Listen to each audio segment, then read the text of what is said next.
¿Alguna vez te has preguntado si ser amable con todos es realmente lo que Dios espera de ti? En Mateo 10:16 Jesús dijo: He aquí, yo os envío como a ovejas en medio de lobos. Sed pues prudentes como serpientes y sencillos como palomas. Esta advertencia directa revela una verdad muchas veces ignorada. No todos merecen tu gentileza incondicional y el cristiano no está llamado a complacer a todo el mundo. Hoy veremos cómo la palabra nos guía a dejar atrás la debilidad espiritual, disfrazada de bondad, y a vivir con la firmeza que Dios demanda. Te mostraremos cómo identificar cuándo tu mansedumbre ha cruzado la línea hacia la pasividad y revelaremos los pasos bíblicos para recuperar la autoridad espiritual que el mundo ha intentado silenciar. Es hora de despertar tu propósito con valentía. ¿Estás listo para entender lo que Dios tiene reservado para ti? Durante años, muchas personas han creído que ser cristiano es sinónimo de ser siempre sonriente, siempre dispuesto a ceder, siempre complaciente con todo el mundo. Se ha enseñado, con palabras o con silencios, que el cristiano verdadero es aquel que nunca se molesta, nunca confronta, nunca dice que no. Esta visión, lejos de reflejar la verdad del Evangelio, ha generado una generación de creyentes débiles, confundidos y atrapados en una pasividad que no proviene del Espíritu Santo, sino de un sistema que ha distorsionado la mansedumbre hasta convertirla en cobardía disfrazada de virtud. Pero cuando miramos la palabra, descubrimos algo radicalmente distinto. Descubrimos que el llamado de Dios no es a la debilidad disfrazada de cortesía, sino a una fuerza interior que no teme ser firme cuando la verdad está en juego. En Mateo 10:34, Jesús declara con claridad desconcertante: no penséis que he venido para traer paz a la tierra. No he venido para traer paz, sino espada. Esta frase, muchas veces ignorada o suavizada, nos recuerda que seguir a Cristo implica confrontación, implica separación, implica decisiones que no agradarán a todos, pero que honran a Dios. La suavidad mal entendida ha hecho estragos en la vida espiritual de muchos creyentes. Se ha predicado un cristianismo de aprobación humana, uno que evita los conflictos, uno que prefiere el silencio antes que incomodar. Pero Jesús, el Hijo de Dios, nunca se sometió a esa lógica. Su amor no era una excusa para callar, sino la razón por la cual hablaba con verdad. En Marcos 3, cuando los fariseos lo vigilaban para ver si sanaría en sábado, Jesús no buscó el caro agrado de ellos. Dice el texto que mirándolos alrededor con enojo, entristecido por la dureza de sus corazones, sanó al hombre de la mano seca. Su compasión no le impidió estar enojado, su amor no le impidió confrontar. Él no sacrificaba la verdad para mantener la armonía aparente. Y sin embargo, hoy muchos creyentes han sido entrenados para evitar cualquier tensión, como si la fe cristiana fuese una invitación a agradar a todos antes que agradar a Dios. Esta distorsión ha llevado a miles a vivir una fe tibia, una devoción silenciosa, una espiritualidad que jamás incomoda pero que tampoco transforma. Cuando Jesús encontró a los cambistas en el templo, no los invitó a salir con dulzura. El Evangelio de Juan relata que hizo un látigo de cuerdas, volcó las mesas y les dijo: quitad de aquí esto y no hagáis de la casa de mi padre casa de mercado. Juan 2:16. ¿Qué lugar tiene esta escena en el cristianismo domesticado que muchos predican hoy? ¿Qué hacemos con un Cristo que no solo predicó con amor, sino que actuó con autoridad, con ira justa, con pasión santa?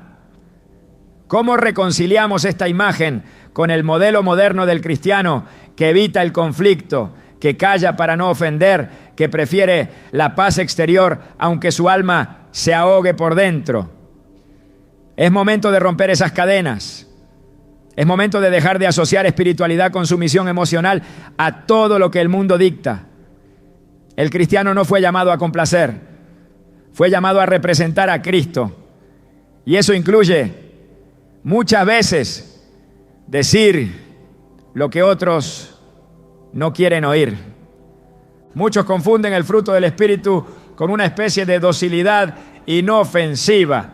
Citan Gálatas 5:22, donde se habla del amor, la paz, la benignidad, la mansedumbre, pero ignoran que estos frutos no son pasividad, sino dominio propio.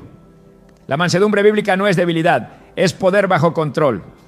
Moisés fue llamado el hombre más manso de la tierra, Números 12:3, y sin embargo lideró un pueblo rebelde, confrontó al faraón, partió las tablas de la ley en ira santa. Su mansedumbre no le impidió ser fuerte, al contrario, fue su conexión con Dios lo que le permitió ejercer una autoridad que estremeció reinos.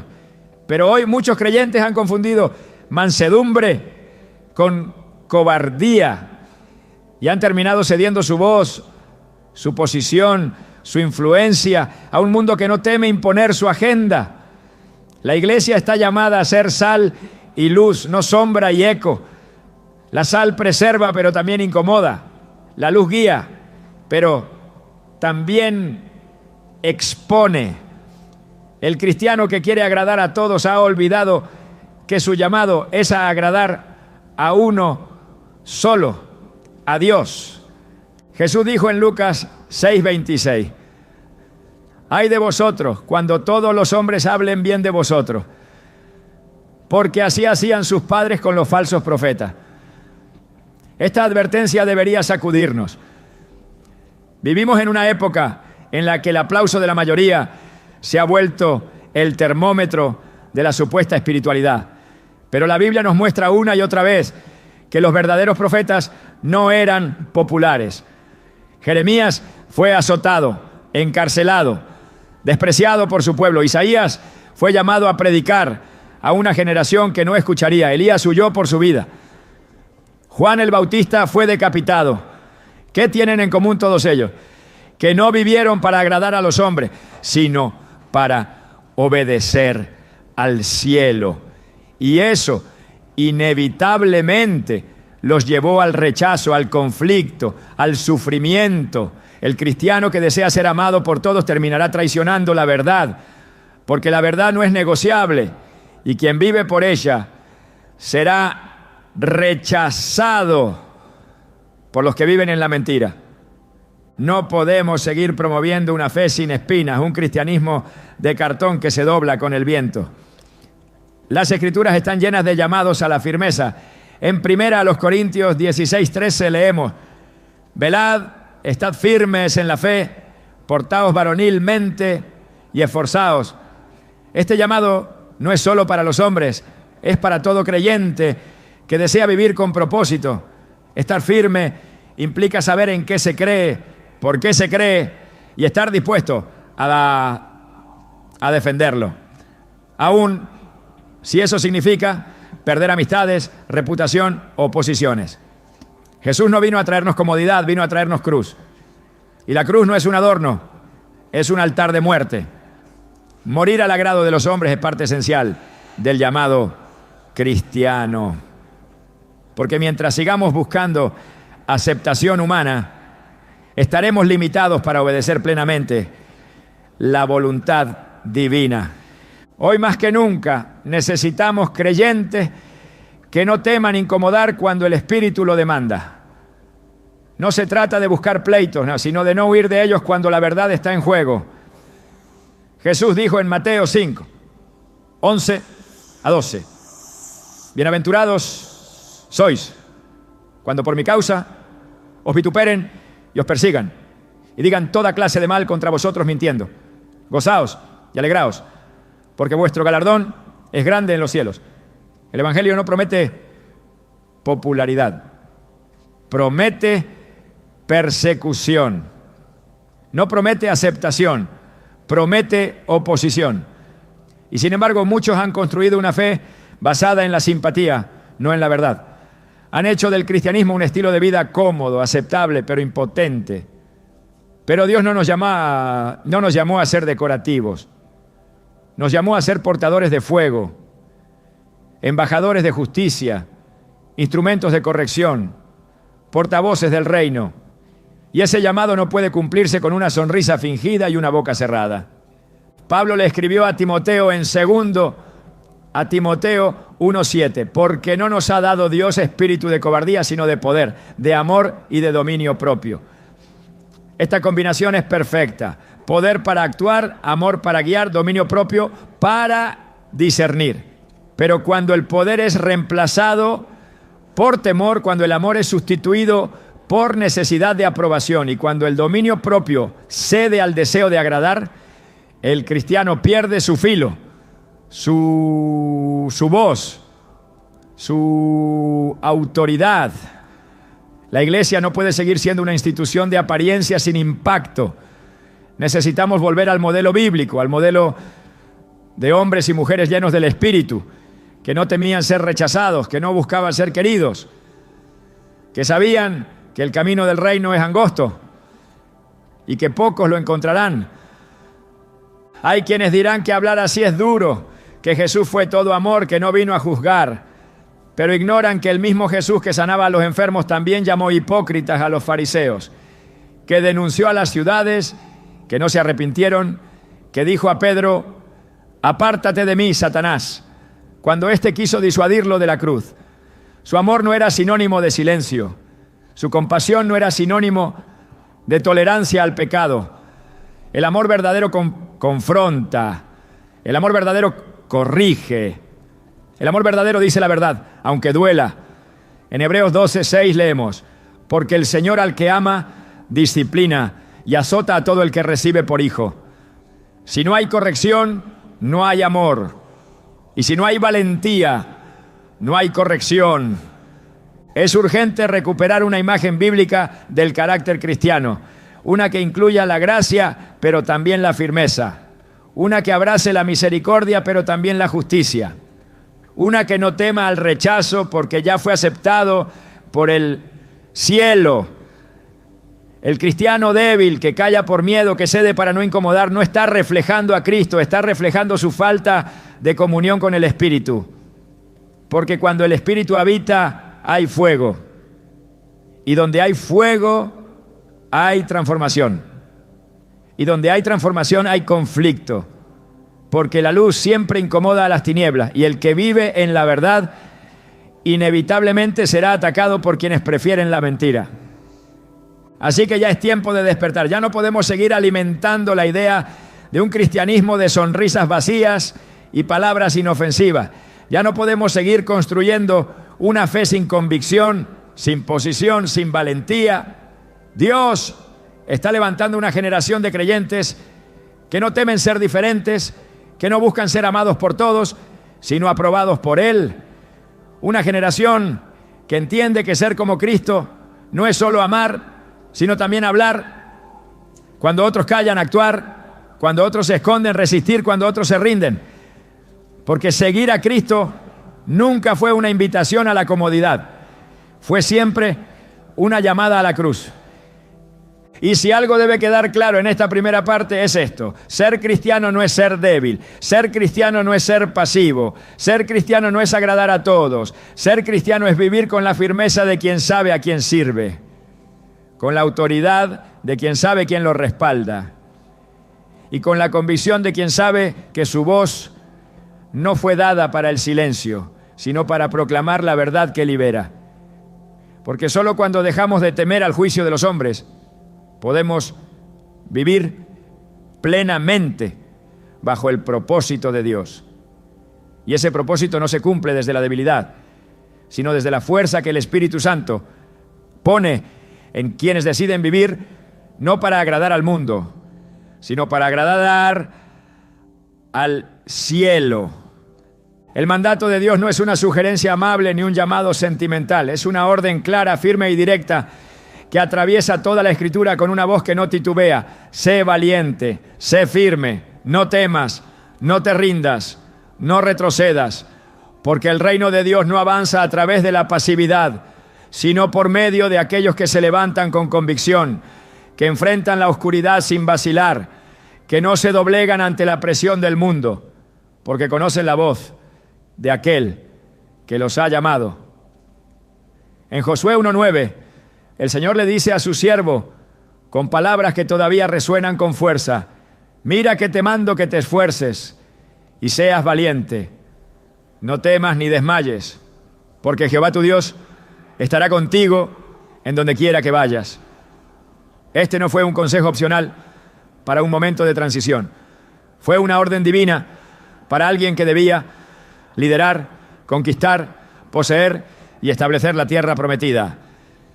Y ese mismo mandato sigue vigente para todo hijo de Dios que quiere vivir bajo su propósito sin rendirse ante los desafíos del tiempo presente. No se trata de una valentía humana basada en emociones fluctuantes o entusiasmo pasajero. Se trata de una valentía que nace del Espíritu, que se fundamenta en la certeza de la promesa, que se alimenta de la palabra y que se confirma en la obediencia. Es la valentía de quien ha entendido que seguir a Cristo es entrar en un conflicto espiritual constante, donde el enemigo no duerme y el sistema de este mundo se opone a toda verdad eterna. Por eso, la Escritura no se cansa de repetirnos que debemos resistir, mantenernos firmes, pelear la buena batalla, porque el que no pelea es arrastrado, el que no se afirma es vencido, el que no permanece firme termina cediendo, y el que cede se convierte en parte del problema que Dios quiere erradicar. En Efesios 6:13, Pablo exhorta con una urgencia que no deja espacio para el error. Por tanto, tomad toda la armadura de Dios para que podáis resistir en el día malo y, habiendo acabado todo, estar firme. Esta frase no es una metáfora poética para momentos de introspección religiosa. Es una estrategia de guerra espiritual, una preparación concreta para el día de batalla que no es futuro, sino actual. El día malo es hoy. Y la instrucción sigue siendo la misma: resiste, lucha, no cedas, no abandones tu posición, porque los días que vivimos no son días neutros, son días de conflicto, donde cada creencia es desafiada, cada valor es probado, cada palabra es puesta bajo fuego. Y solo los firmes permanecerán, solo los valientes prevalecerán, solo los que se revisten de la verdad y de la justicia podrán soportar el embate de un mundo que ha levantado altares de mentira y ha desechado la autoridad de Dios. La firmeza a la que Dios nos llama no es una actitud rígida, sino una postura espiritual que no se negocia. Es la postura de quien ha decidido creer y seguir creyendo, aun cuando todo alrededor parezca desmoronarse. Es la postura de quien se aferra a la verdad, aunque ésta sea incómoda, impopular o peligrosa. Es la postura de quienes no se ajustan al molde de este siglo, sino que se transforman por medio de la renovación de su entendimiento, como lo enseña Romanos 12:2. Porque el verdadero seguidor de Cristo no es moldeado por la cultura, sino por el Espíritu. No es guiado por la presión social, sino por la palabra. Y no vive buscando evitar la oposición, sino cumpliendo su llamado con la certeza de que la oposición es una señal de que está caminando en el camino correcto. Ser valiente no es una opción adicional del carácter cristiano, es una necesidad esencial. Desde el Antiguo Testamento hasta el Nuevo, Dios llama a los suyos a tomar posición. A Elías lo envió para confrontar a un pueblo dividido entre Baal y Jehová. A Ezequiel lo estableció como atalaya para advertir al pueblo aunque no quisieran escuchar. A Pablo lo impulsó a predicar aún sabiendo que cada ciudad le traería prisiones y azote. Y en Apocalipsis, Jesús reprende a las iglesias no por su amor, sino por su tibieza, por su tolerancia al pecado, por haber permitido que Jezabel enseñe en medio del pueblo, por haberse acomodado al sistema en lugar de haberlo desafiado. Cada uno de estos llamados fue una convocatoria al valor, a la firmeza, a la resistencia espiritual. No hubo espacio para la cobardía, no hubo lugar para la neutralidad, porque en el reino de Dios no hay terreno neutro. O se avanza, o se retrocede, o se conquista, o se es conquistado. Cuando Jesús envió a sus discípulos, no los cubrió de promesas de bienestar y aceptación. Les dijo con claridad: he aquí, yo os envío como a ovejas en medio de lobos. Sed pues prudentes como serpientes y sencillos como palomas. Mateo 10:16. Esta declaración no fue una advertencia de precaución, fue una descripción realista de la misión. Ser enviado implica riesgo, implica oposición, implica moverse en un entorno hostil con sabiduría y determinación. Las ovejas entre lobos no sobreviven por simpatía, sobreviven por dirección divina. No triunfan por su ternura, sino por su obediencia. Y así es la vida cristiana. No se trata de ser queridos por todos, sino de cumplir con fidelidad el encargo recibido. No se trata de mantener la calma superficial, sino de avanzar con coraje, aunque el entorno nos grite que retrocedamos. Esta valentía que la Biblia demanda no surge del temperamento, sino del espíritu. No es producto de una personalidad fuerte, sino de una relación profunda con Dios. En Hechos 4, Pedro y Juan, después de ser amenazados por predicar a Jesús, oraron no para que cesara la persecución, sino para que se les concediera hablar con denuedo. El texto dice que cuando hubieron orado, el lugar en que estaban congregados tembló, y todos fueron llenos del Espíritu Santo, y hablaban con denuedo la palabra de Dios. Esta llenura no fue emocional, fue estratégica, fue una impartición de valor para una misión que requería sacrificio. El Espíritu los llenó no para que se sintieran mejor, sino para que resistieran con más fuerza. Esa es la función del Espíritu en los tiempos de guerra espiritual: levantar dentro de nosotros una convicción que no se puede comprar, una fuerza que no se puede imitar, una certeza que no se puede fingir. La firmeza espiritual se manifiesta en momentos de presión, cuando las opiniones chocan, cuando los sistemas se alzan contra la verdad, cuando los valores eternos son tratados como intolerancia, cuando defender lo correcto significa pagar un precio.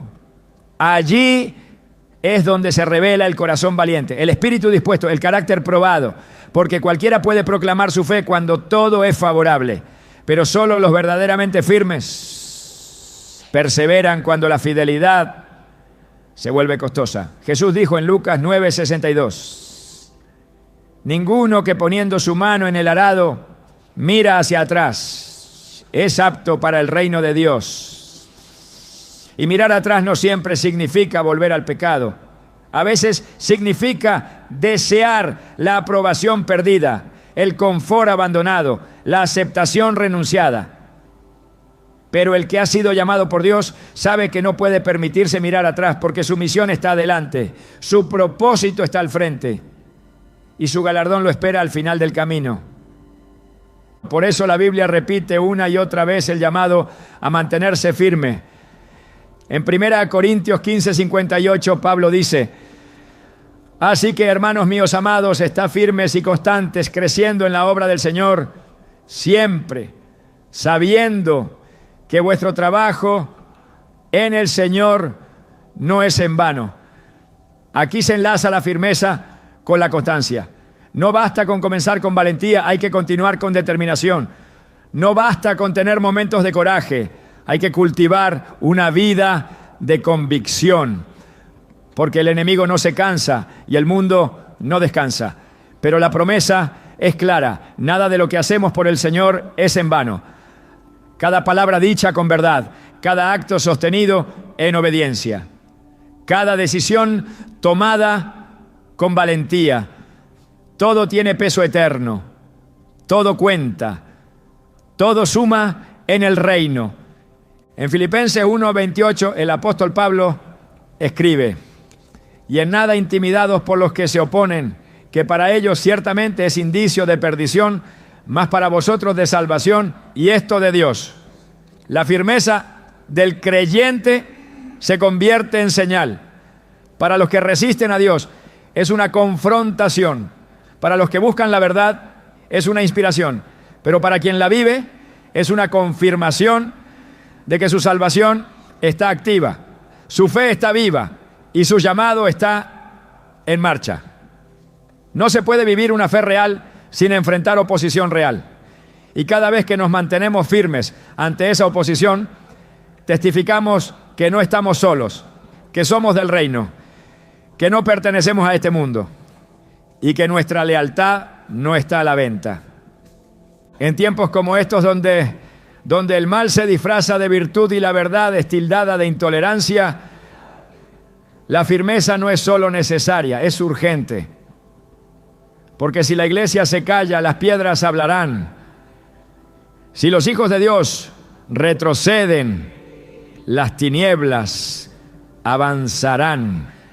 Pero si el pueblo se mantiene firme, si los creyentes se levantan con coraje, si los llamados se posicionan sin temor, entonces el reino se manifiesta, la verdad prevalece y la gloria de Dios se revela. No porque seamos suficientes, sino porque somos obedientes. No porque tengamos todas las respuestas, sino porque nos atrevemos a hablar cuando otros callan, a avanzar cuando otros retroceden, a declarar la luz aún cuando la oscuridad ruge con fuerza. Este es el tiempo de la valentía. Este es el tiempo de la firmeza. Este es el tiempo de los que no retroceden. Porque el que retrocede, dice Hebreos 10:38, no agradará a Dios. Pero el que avanza, el que permanece, el que pelea la buena batalla de la fe, será sostenido, será fortalecido, será coronado. Y esa corona no es terrenal, no es efímera, no es material. Es la corona de la fidelidad, la que se entrega a los que vencen. No a los que agradan, sino a los que resisten. No a los que ceden, sino a los que conquistan. No a los que buscan la paz a toda costa, sino a los que buscan el reino por encima de todo. Uno de los mayores peligros espirituales que enfrenta el cristiano actual no es el pecado visible, sino el deseo oculto de ser aceptado por todos.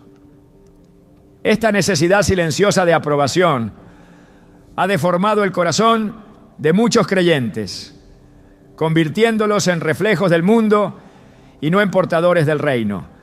Se ha infiltrado en la vida espiritual con sutileza, revestida de buenas intenciones, pero en su raíz es una forma disimulada de idolatría. En Gálatas 1:10 el apóstol Pablo hace una pregunta que corta como espada. ¿Acaso busco ahora la aprobación de los hombres o la de Dios? ¿O trato de agradar a los hombres? Si yo buscara agradar a los hombres, no sería siervo de Cristo. Esta afirmación no es una sugerencia retórica, es una línea divisoria. No se puede agradar a Dios y al mundo al mismo tiempo. La fidelidad exige una decisión clara, porque donde hay doble intención, no hay verdadera devoción. El corazón que busca agradar a los hombres termina acomodando su mensaje, diluyendo la verdad y silenciando la voz de Dios en nombre de la tolerancia. Pero la palabra nunca fue dada para adaptarse a la cultura, sino para transformarla. Nunca fue escrita para ser aceptada por todos, sino para revelar el camino de vida a los que la reciben con humildad. Cuando la voz profética se convierte en eco del sistema, la iglesia pierde su poder. Y cuando el mensajero teme ofender, termina traicionando el mensaje. Agradar a los hombres puede traer aplausos temporales, pero agradar a Dios trae frutos eternos. Y estos frutos solo crecen en tierra de obediencia, no en el campo estéril de la popularidad. Saúl fue ungido por Dios para reinar, pero perdió su corona no por incapacidad, sino por desobediencia. En el primer libro de Samuel 15, el profeta Samuel lo confronta tras su fracaso en destruir completamente a Amalek, como Dios le había ordenado. Saúl había decidido guardar lo mejor del botín y cuando fue cuestionado respondió: temía al pueblo y consentía la voz de ellos. Esta confesión revela el veneno del temor humano que conduce al fracaso espiritual. Saúl prefirió complacer a la gente antes que obedecer a Dios, y esa elección le costó el reino. La voz del pueblo fue más fuerte que la voz del Señor, y su liderazgo fue marcado por la inseguridad, la inestabilidad y la caída, porque todo aquel que vive buscando aprobación termina guiado por la presión en lugar de la convicción. Dios no puede respaldar a un corazón dividido, y el reino no puede avanzar con líderes que dudan entre agradar a los hombres o a su creador. Jesús nunca negoció la verdad para ganar aceptación. Él conocía los corazones y no se dejaba impresionar por las multitudes. En Juan 6, después de alimentar a 5,000 y enseñar sobre el verdadero pan del cielo, muchos de sus seguidores dijeron: dura es esta palabra, ¿quién la puede oír? Y desde ese momento muchos lo dejaron de seguir, pero Jesús no cambió su mensaje, no suavizó su enseñanza, no intentó convencerlos de quedarse. Su fidelidad al Padre era más importante que la cantidad de discípulos que lo acompañaban, porque para él agradar al cielo era prioridad, aunque eso significara caminar solo en la tierra. La verdad no se negocia por el número ni el compromiso, se ajusta por conveniencia. El reino avanza con los que permanecen firmes cuando la multitud se dispersa. El deseo de agradar a todos se disfraza de humildad, pero en el fondo es temor. Temor al rechazo, temor a ser malinterpretado, temor a ser señalado. Pero el perfecto amor echa fuera el temor. Y ese amor comienza por amar a Dios sobre todas las cosas, incluso sobre la propia reputación. En Juan 12, 42 a 43, se nos dice que muchos de los principales creyeron en Jesús, pero no lo confesaban por causa de los fariseos. Streetlights glowing on familiar roads, motorbikes running through midnight smoke. Every corner holds a memory, like the city still remembers me. Kids still laughing in crowded crowds. I left chasing bigger dreams, but somehow they led back. Here I go. Every airport feels temporary. There's a voice inside my chest still calling me home. I crossed oceans trying to find myself, just to learn my heart already knew. Home isn't somewhere on a map, it's the sound of people calling you. And every lonely city. We were in love that never meant to stay. Some things are real, even when they fade.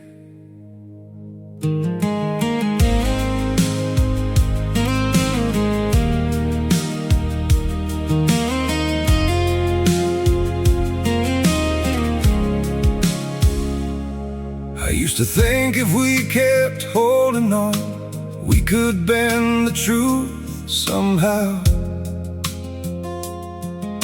But love can't fight what's pulling us apart, and it's breaking us down now. Yeah,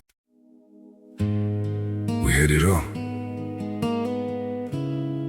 or at least it felt that way. Now it's just silence,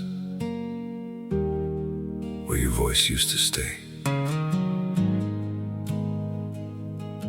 I still replay the nights we couldn't sleep, talking about a life we chased somehow. We were building dreams on fragile ground, didn't see them breaking down till now.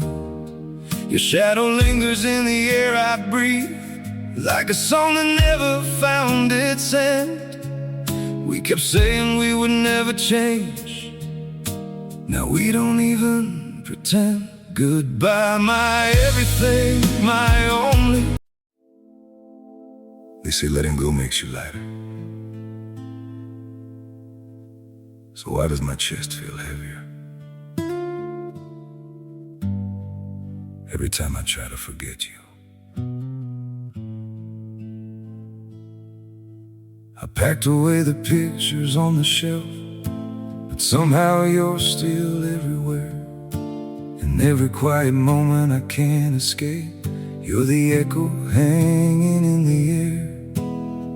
I told myself this was the right thing, that love shouldn't feel this hard. But walking away from what we built feels like tearing out apart. We say goodbye just to let go.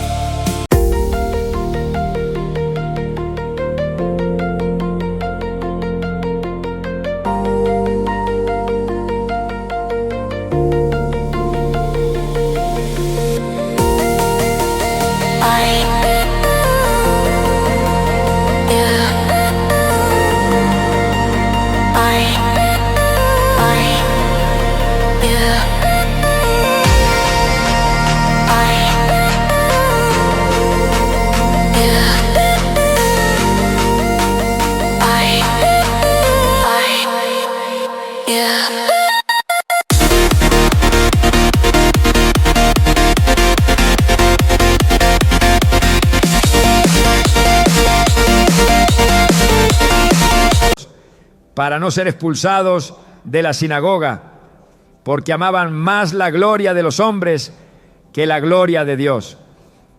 Esta declaración es un retrato de lo que sucede cuando el corazón se inclina más a la aceptación humana que a la fidelidad divina. La fe que no se confiesa no transforma, y la gloria que se busca fuera de Dios desvía el alma del camino eterno. El agrado de los hombres es volátil, cambia con las modas, se adapta a las tendencias, se somete a la opinión del momento, pero el favor de Dios es firme, sólido y eterno. No depende de las circunstancias, ni fluctúa con los vientos y los vientos del tiempo. Por eso Jesús enseñó que quien se avergonzara de Él y de sus palabras, también sería rechazado cuando Él regresara en gloria. La decisión de vivir para agradar a Dios no es popular, pero es la única que produce vida verdadera, porque la voz del mundo no tiene poder para sostenerte cuando llega la prueba, pero la voz de Dios es suficiente para levantarte, guiarte y afirmarte en todo tiempo.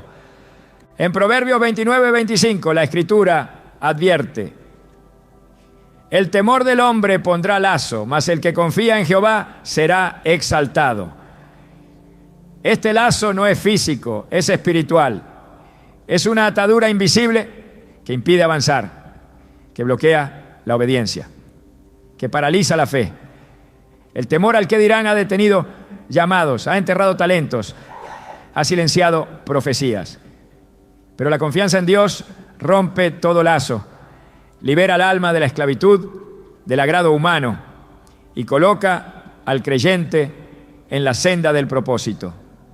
El que vive para agradar al cielo camina con libertad, porque su dirección viene de arriba y no de las expectativas ajenas.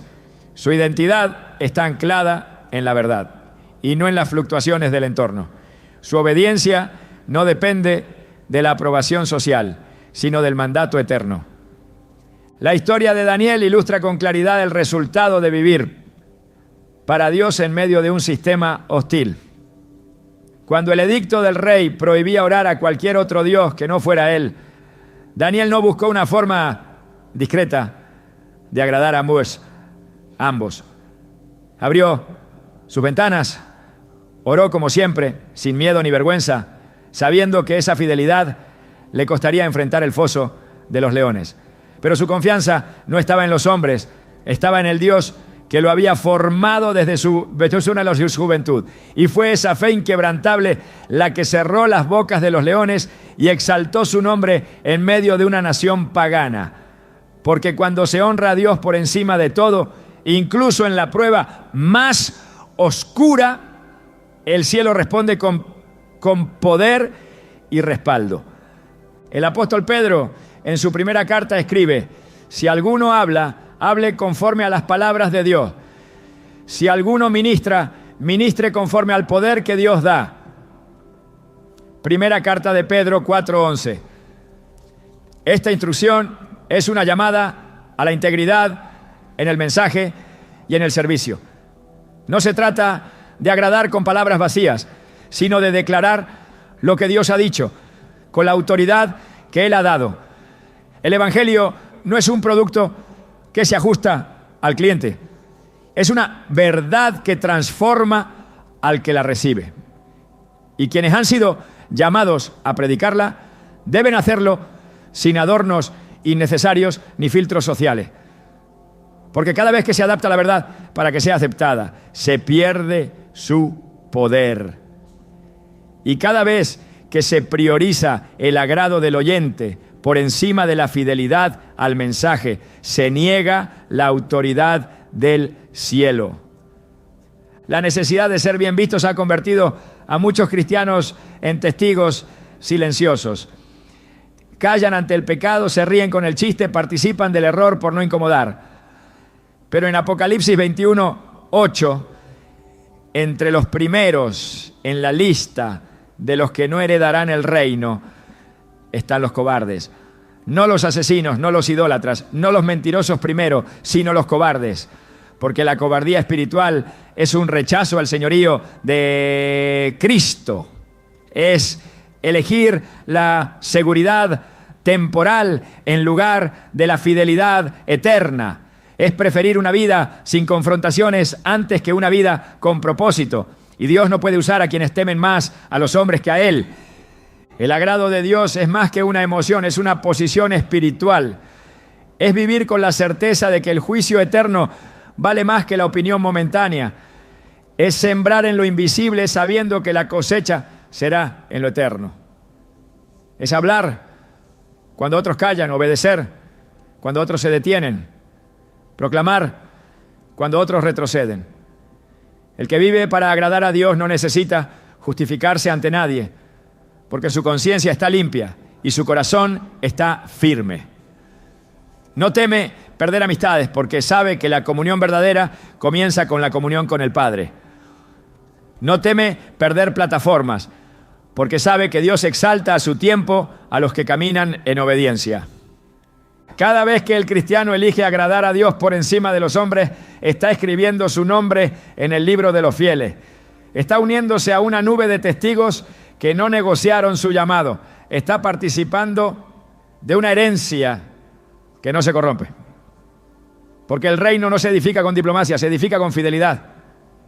Y esa fidelidad se prueba cuando es más fácil callar que hablar, ceder que resistir, adaptarse que mantenerse firme.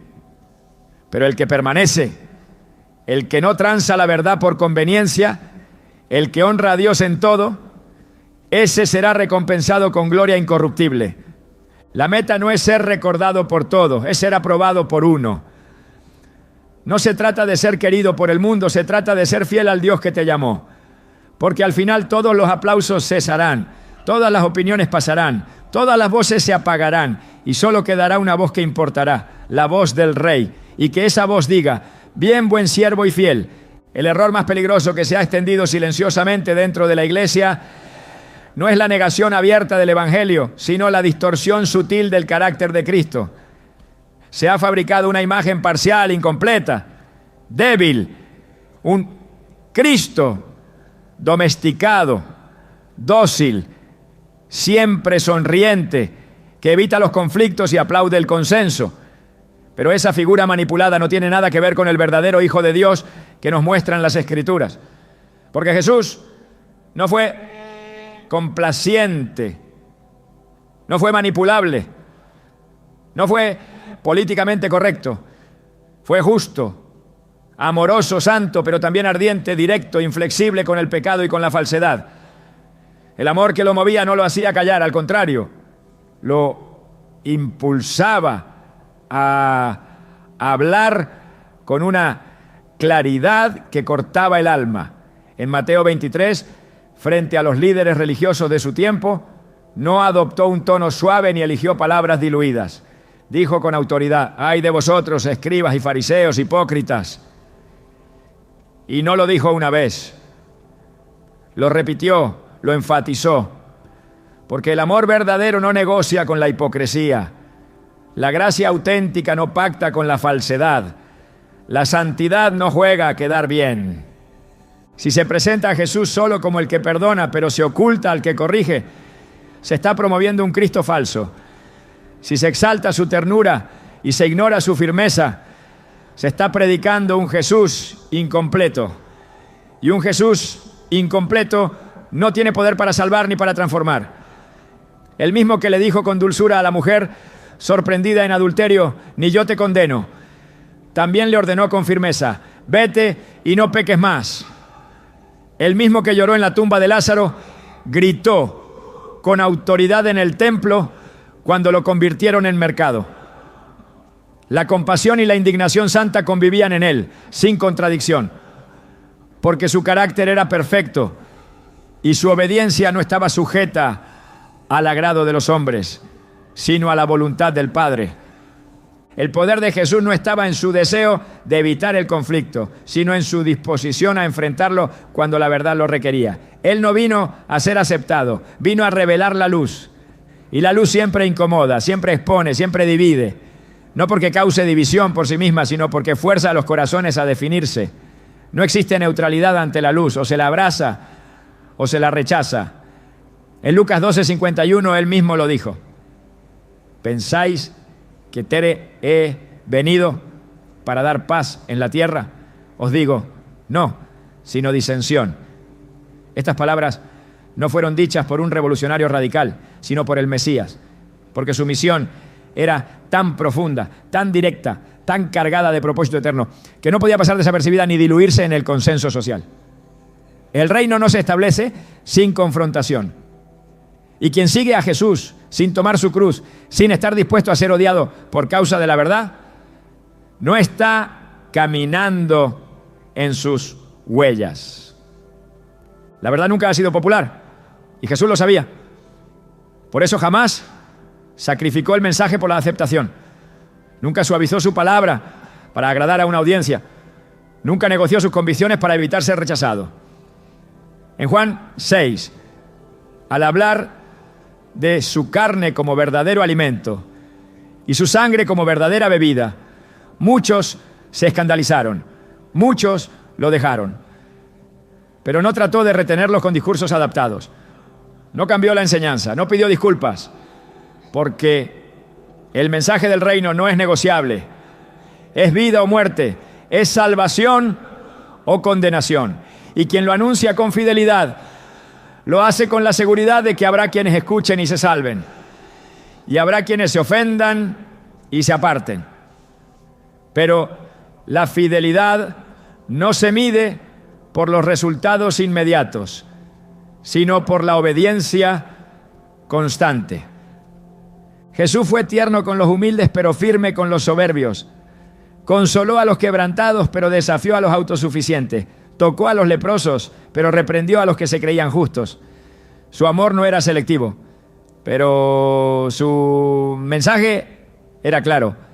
Nadie que lo escuchaba podía salir indiferente.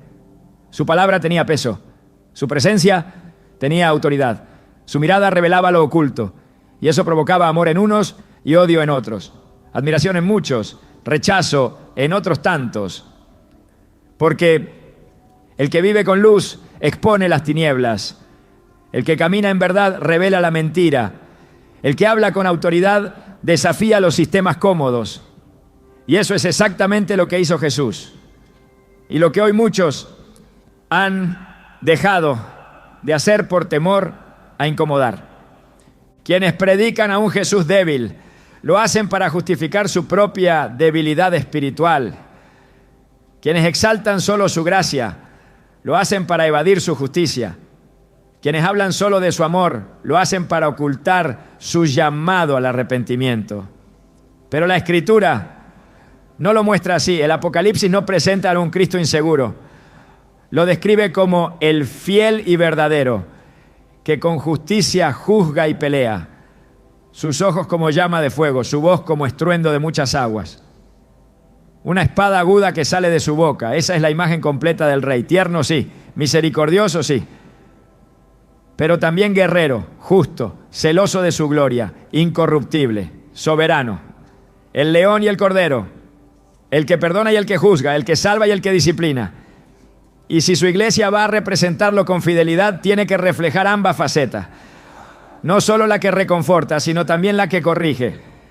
No solo la que abraza, sino también la que reprende. La verdad sin gracia es dura, pero la gracia sin verdad es inútil. Jesús no eligió entre una y otra, vivió y predicó ambas en perfecta armonía, y esa es la medida que Él dejó. Cuando enfrentó al diablo en el desierto, no dialogó con dudas, respondió con la Escritura, con claridad, con firmeza.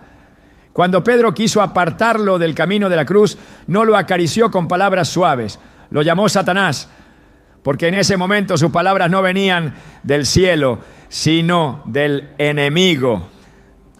Cuando encontró a los mercaderes en el templo, no los invitó a reconsiderar su actitud. Derribó sus mesas, volcó sus sillas, limpió el lugar con celo santo, no porque le faltara amor, sino porque le sobraba santidad. Y la santidad verdadera no tolera lo profano, no convive con lo impuro, no se mezcla con lo corrupto. El verdadero Jesús no fue un conciliador de intereses humanos, no fue un embajador del reino. No vino a construir puentes entre la verdad y el error, sino a trazar una línea clara entre la luz y las tinieblas. Y eso lo llevó al rechazo, a la traición, a la cruz. Pero también lo condujo a la victoria, a la resurrección, a la gloria eterna. Y esa misma trayectoria, en diferente forma, espera a todo el que decida seguirlo con fidelidad. Porque el que desea caminar en su nombre debe estar dispuesto a hablar como Él, vivir como Él, actuar como Él.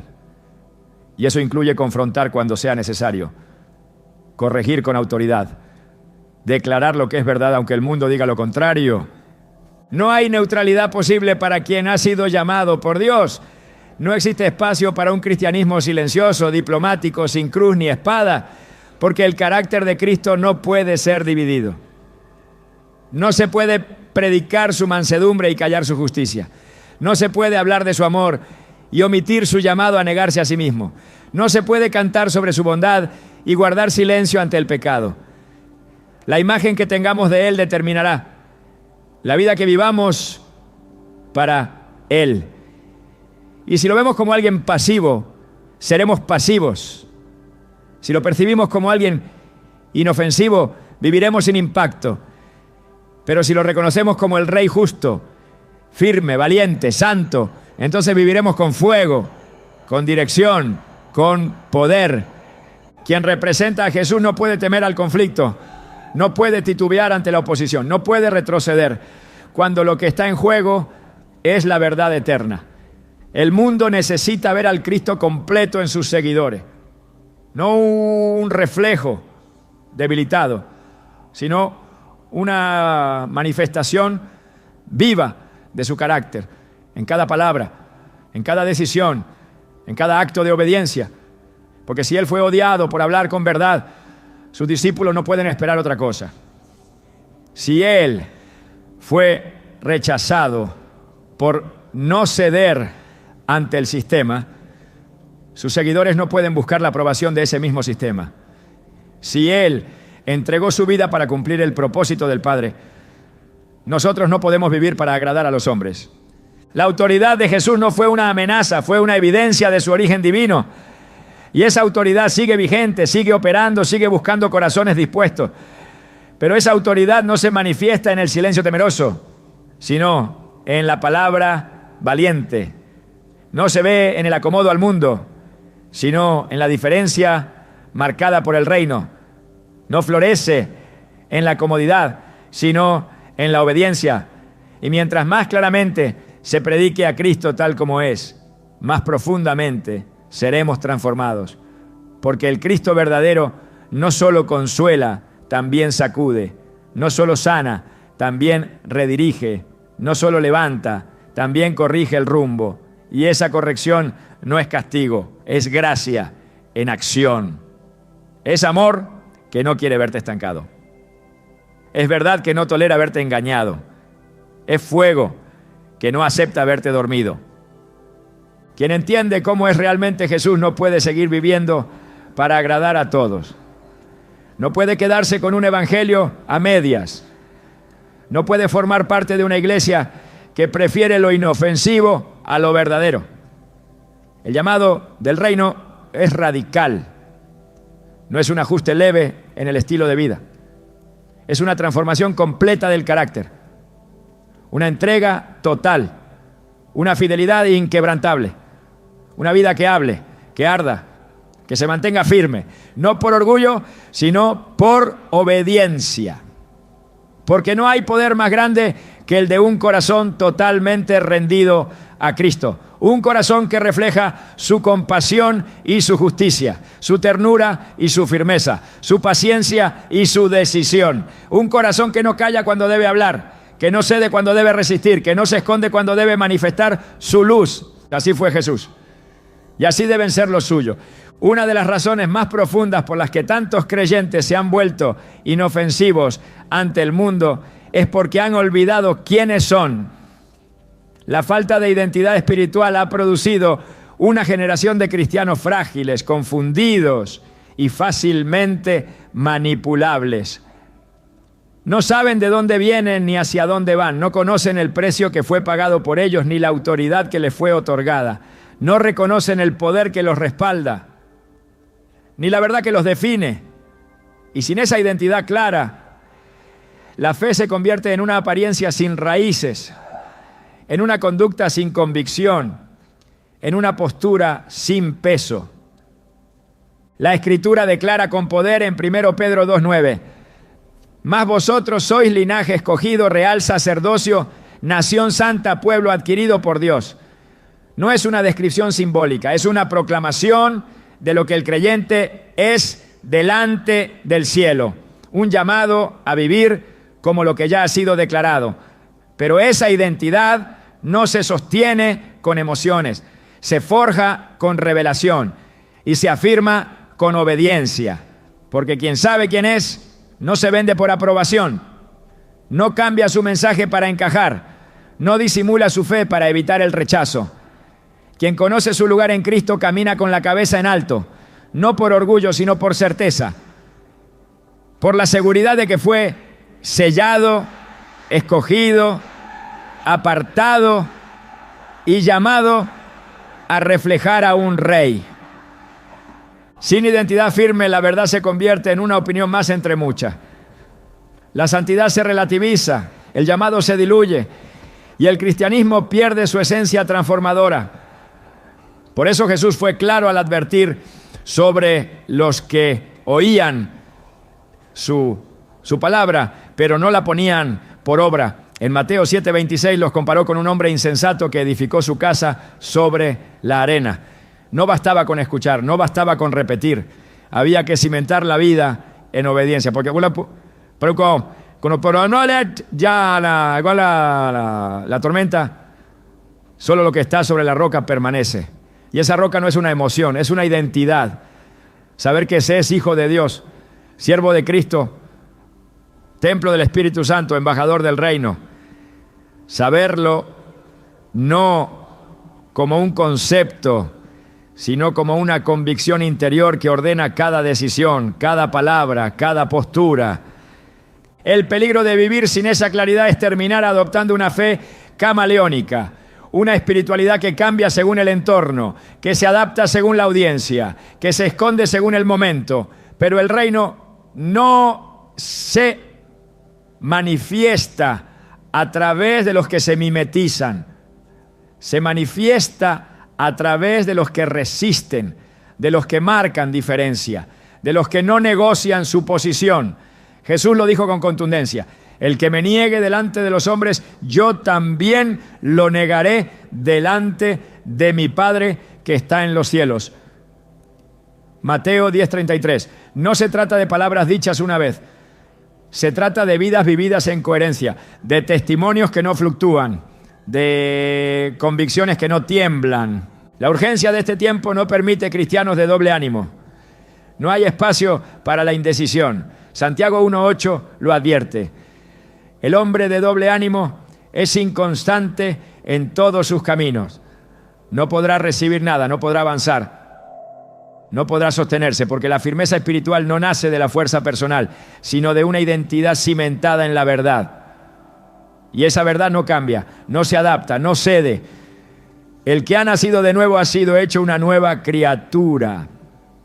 Lo viejo pasó, todo es hecho nuevo. Y esa nueva vida exige una nueva postura, un carácter definido, una fe activa, una identidad sin fisuras. No hay contradicción entre la gracia y la autoridad. No hay conflicto entre la compasión y la firmeza. La cultura ha intentado separarlas como si fueran opuestas, pero en el reino de Dios caminan juntas. La verdadera autoridad espiritual no se impone con fuerza carnal. Se sostiene con la gracia del cielo. Y la gracia auténtica no significa debilidad. Significa poder contenido, dominio guiado por el Espíritu, carácter formado en obediencia. El que ha sido lleno de la gracia de Dios no vive para complacer, vive para representar. Y quien representa a Cristo no puede vivir escondido, no puede callar cuando debe hablar, ni retroceder cuando debe actuar, porque la gracia no anula el mandato, lo fortalece. En Hechos 6, Esteban fue descrito como un hombre lleno de gracia y de poder. No solo tenía un carácter apacible, tenía autoridad espiritual. Su palabra era firme, su testimonio intachable, su corazón entregado. No negociaba la verdad. No se justificaba ante los hombres. Y esa combinación de gracia con poder lo convirtió en una amenaza para un sistema religioso que no soportaba la verdad. Porque el enemigo no teme a los religiosos dóciles, teme a los que caminan en la autoridad del Espíritu, respaldados por la gracia, dirigidos por la verdad. La autoridad que viene de Dios no necesita gritar, no necesita exhibirse, pero tampoco puede ser escondida, porque cuando una vida está marcada por la presencia de Dios, esa autoridad se manifiesta con una claridad que incomoda a los rebeldes y afirma a los obedientes. La gracia nos permite actuar con mansedumbre, pero la autoridad nos da firmeza. Jesús fue lleno de ambas. En él no hubo contradicción, tocaba con ternura, reprendía con claridad, lloraba con compasión, hablaba con convicción. No confundía el amor con permisividad, ni la paciencia con aprobación del pecado. Su autoridad no era la de los escribas, era distinta, era real, era viva, era innegable. Por eso las multitudes se maravillaban, porque hablaba como quien tiene autoridad. Y esa autoridad no le fue dada por hombres, le fue dada por el Padre, y era sostenida por su obediencia inquebrantable. Hoy esa misma autoridad ha sido delegada a sus hijos, no para dominarlos todo, sino para representarlo todo, no para imponer, sino para establecer, no para agradar, sino para alinear. En Lucas 10:19 Jesús declaró: he aquí os doy potestad de hollar serpientes y escorpiones, y sobre toda fuerza del enemigo, y nada os dañará. Esta promesa no fue dada a una élite espiritual, fue dada a discípulos comunes, pero esa autoridad solo se activa cuando hay obediencia, cuando hay entrega, cuando hay firmeza. La gracia sin acción es estéril. La autoridad sin santidad es un peligro. Pero cuando ambas se unen, el reino se manifiesta. Porque no se trata de hablar bien, se trata de vivir alineado. No se trata de tener carisma, se trata de portar respaldo celestial. Y eso no se finge, eso se refleja. El mundo no necesita más creyentes complacientes, necesita testigos con voz, hombres y mujeres que amen con intensidad, pero que también actúen con convicción, que no teman mostrar ternura, pero tampoco duden en ser autoridad cuando la verdad lo demanda. Porque en esa tensión vive la plenitud del carácter cristiano, no en los extremos, sino en la fidelidad, no en lo que es popular, sino en lo que es eterno. La gracia nos posiciona, la autoridad nos mueve y ambas juntas nos hacen eficaces en el propósito que Dios ha establecido. La mayor tragedia no es que el mundo rechace la verdad, sino que los hijos de Dios dejen de representarla por temor. No hay mayor pérdida que una voz que fue llamada a estremecer los cielos y que eligió callar por respeto humano. El reino no se detiene cuando el enemigo ruge, pero sí se frena cuando el creyente olvida que fue diseñado para la confrontación espiritual. Porque el cristiano no fue formado para encajar, fue formado para resistir, para avanzar, para trastornar, para edificar sobre ruinas. Pero cuando ese llamado se silencia bajo el disfraz de la cortesía constante, cuando la fuerza espiritual se esconde detrás de una sonrisa diplomática, se apaga una parte del testimonio del cielo en la tierra.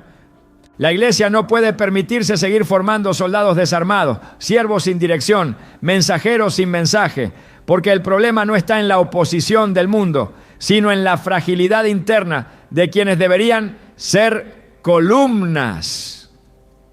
No es el ruido del enemigo lo que más destruye, sino el silencio de los justos. Un pueblo que fue escogido para portar gloria no puede arrastrarse buscando aceptación. Un cuerpo que fue redimido por sangre no puede vivir negociando su voz. El mismo espíritu que levantó a Cristo de los muertos habita en nosotros. ¿Y qué excusa queda para seguir viviendo como si fuéramos débiles? ¿Qué argumento justifica la pasividad cuando se nos ha confiado una misión eterna? Es tiempo de dejar de pedir permiso para obedecer. Es tiempo de dejar de medir cada palabra por su nivel de agrado y comenzar a hablar con la seguridad de quien sabe que ha sido enviado. No porque seamos suficientes en nosotros mismos, sino porque el que nos llamó es digno. Porque la misión que portamos no depende de nuestras emociones, sino de nuestra obediencia. El cristiano que despierta a esta verdad no se vuelve arrogante, se vuelve imparable, porque ya no vive en función de su imagen, sino de su propósito. Ya no camina con temor, sino con la dirección del cielo. Y en ese despertar se libera la verdadera fuerza del Evangelio. Dios no está buscando voces que suenen bien, está levantando voces que estén dispuestas. No está buscando talentos que agraden, está activando voluntades que obedezcan. Porque la batalla no se ganará con discursos suaves, sino con convicciones firmes. Y no será por la cantidad de seguidores que se mida el impacto, sino por el fuego que arda en el interior. La meta no es gustar, es glorificar. No es encajar, es transformar. No es sobrevivir con una fe escondida, es avanzar con una identidad sellada desde lo alto. Ya no hay espacio para los indecisos. El tiempo exige firmeza y el reino reclama determinación. No más cristianos débiles, no más creyentes amables por cobardía.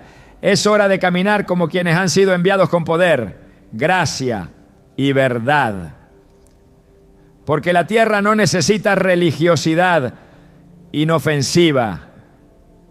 Necesita hijos que ardan, que hablen, que vivan con la autoridad de quienes saben exactamente a quién pertenecen.